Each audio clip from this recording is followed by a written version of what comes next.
ব্রাহ্মণবাড়িয়ার নবীনগরে অবৈধভাবে নদীর পাড় ঘেঁষে বালু উত্তোলনে বাধা দেওয়াকে কেন্দ্র করে গ্রামবাসীর উপর 2 দফায় গুলি বর্ষণের ঘটনা ঘটেছে। এতে অন্তত 10 থেকে 15 জন আহত হয়েছেন বলে স্থানীয়রা জানিয়েছেন। রোববার সকালে উপজেলার পশ্চিম ইউনিয়নের চরলাপাং গ্রামে এ ঘটনা ঘটে। পুলিশ ও স্থানীয় সূত্রে জানা গেছে, দীর্ঘদিন ধরে চরলাপাং গ্রামের পাশ দিয়ে বয়ে যাওয়া মেঘনা নদীতে সরকারি ইজারা পাওয়া একটি প্রতিষ্ঠান নির্ধারিত সীমানার বাইরে গিয়ে অর্ধ শতাধিক ড্রেজার বসিয়ে বালু উত্তোলন করে আসছিল। গ্রামবাসীর অভিযোগ, এতে নদী তীরবর্তী চরলাপাং সহ আশেপাশের কয়েকটি গ্রাম তীব্র ভাঙনের ঝুঁকিতে পড়ছে। এ নিয়ে স্থানীয়রা একাধিকবার প্রতিবাদ জানালেও স্থায়ী কোনো প্রতিকার হয়নি।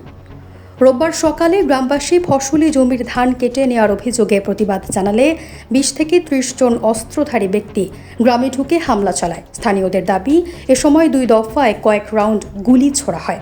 সাহারি খাওয়ার পর ফজরের নামাজের পর থেকে ডেজার সন্ত্রাসীরা আতর্কিতভাবে আমাদের এলাকার মানুষের উপরে হামলা করে।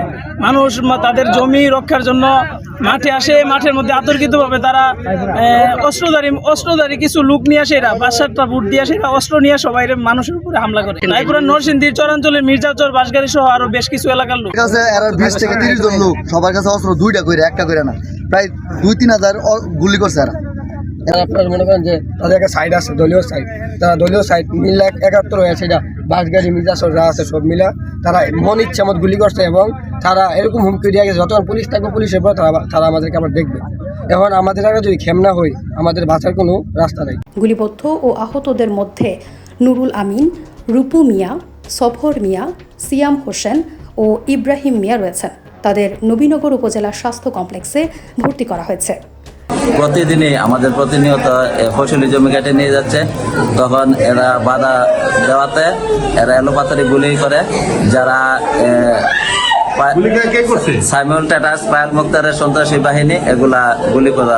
পায়েল মুক্তার ওনার নেতৃত্বই যারা অবৈধভাবে বালু কাঠ উত্তোলন করতেছে, তাদের সন্ত্রাসী বাহিনী ওইখানে প্রতিদিন মানুষকে হুমকি এবং গুলি করে যাচ্ছে। সর্বজমিন এবং আলু ক্ষেত, বাদাম ক্ষেত, ধান ক্ষেত যা আছে সম্পূর্ণ কাইটা বিলন করে লেতেছে। এখন আমরা এই অবস্থা দেখি, আমরা গ্রাম থেকে অনেক লোক, আমরা গ্রাম থেকে যে গ্রামবাসীরা গেছে দাঁড়ো যাওয়াতে হেরা যে পাইলের যেই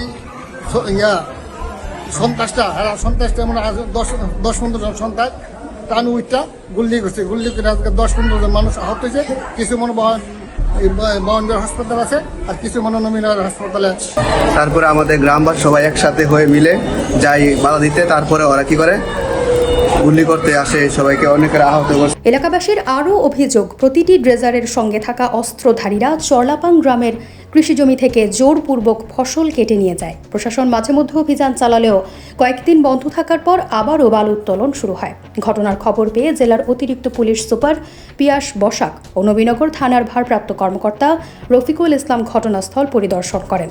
বর্তমানে এলাকায় অতিরিক্ত পুলিশ মোতায়েন রয়েছে। পরিস্থিতি থমথমে থাকলেও আইনশৃঙ্খলা বাহিনী পরিস্থিতি নিয়ন্ত্রণে রয়েছে বলে জানা গেছে। নবীনগর উপজেলার নির্বাহী কর্মকর্তা মাহমুদুল হাসান বলেন, ঘটনা জানার সঙ্গে সঙ্গে পুলিশ পাঠানো হয়েছে। বিষয়টি খতিয়ে দেখা হচ্ছে এবং দায়ীদের বিরুদ্ধে প্রয়োজনীয় ব্যবস্থা নেওয়া হবে। নবীনগর আসনের সংসদ সদস্য অ্যাডভোকেট এম.এ. মান্নান সাংবাদিকদের জানান, ঘটনার পরপরই তিনি পুলিশকে আইনগত ব্যবস্থা নিতে নির্দেশ দিয়েছেন। অবৈধ বালু উত্তোলন ও হামলার সঙ্গে জড়িতদের বিরুদ্ধে কঠোর ব্যবস্থা নেওয়া হবে বলে তিনি জানান। আমি সংবাদ পাওয়ার সাথে সাথে আমি প্রশাসনের সকলের সাথে যোগাযোগ করেছি, নির্বাহী কর্মকর্তাকে সাথে যোগাযোগ করেছি, এসপি সাহেবকে বলেছি এবং ডিসি সাহেবকে বলেছি। আমি বলেছি যে দ্রুত এই সন্ত্রাসীদের বিরুদ্ধে ব্যবস্থা নেওয়ার জন্য। আমি প্রত্যাশা করি যে এই বালু মহলে যারা অবৈধভাবে বালু উত্তোলন করে এই গ্রামের পর গ্রাম বিলীন করে দিচ্ছে, তাদেরকে বাধা দেওয়ার কারণে আজকে আমাদের চরলাপাং গ্রামের অনেক লোককে তারা গুলি করে, প্রকাশ্য দিবালোকে গুলি করে তাদেরকে মারাত্মকভাবে আহত করেছে। আমি প্রশাসনের দৃষ্টি আকর্ষণ করে বলছি যে আমি কার্যকরী ব্যবস্থা দেখতে চাই, আমি কোনো লোক দেখানো অভিযান দেখতে চাই না। আমি প্রশাসনকে অনুরোধ করব যে আপনি দ্রুত এই সন্ত্রাসীদের বিরুদ্ধে ব্যবস্থা গ্রহণ করুন এবং সন্ত্রাসীদেরকে আইনের আওতায় আনুন এবং যে ড্রেজারগুলি এখানে দিয়ে অবৈধভাবে বালু উত্তোলন করছে তাদেরকে আপনার এই ড্রেজারগুলি দ্রুত সিজ করুন এবং এই বালু মহলের অবৈধ বালু কাটা বন্ধ করুন। নতুবা আমি চেষ্টা করব আগামী দিনে পার্লামেন্টে আমাদের এই সমস্যাগুলি তুলে ধরার জন্য। ডেস্ক নিউজ, অগ্রযাত্রা প্রতিদিন।